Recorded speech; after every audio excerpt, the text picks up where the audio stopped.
பேர்ல மட்டும்தான் தேனு. பிறந்த நேரம் விஷமா இருந்திருக்கும் போல.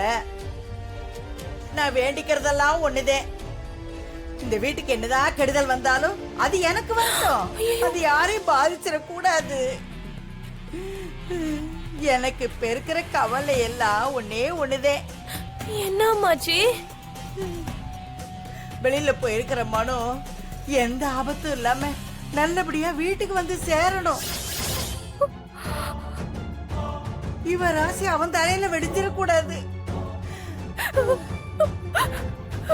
இவளை பிடிச்ச தரித்திரம் அவனை எந்த விதத்திலையும் பாதிச்சிடக்கூடாது. ஏன் அத்தை இப்படி எல்லாம் சொல்றீங்க? பயத்துல சொல்றேன் சக்தி. இவளால இந்த வீட்டுல என்னெல்லாம் நடக்க போதோ. ஐயோ ஐயோ ஐயோ ஐயோ அம்மாச்சி, நீங்க வாங்க ரூமுக்கு போலாம். வாங்க போங்க போங்க அம்மாச்சி. இன்றே டவுன்லோட் செய்து உங்கள் ஃபேவரட் ஷோக்களை என்ஜாய் பண்ணுங்க.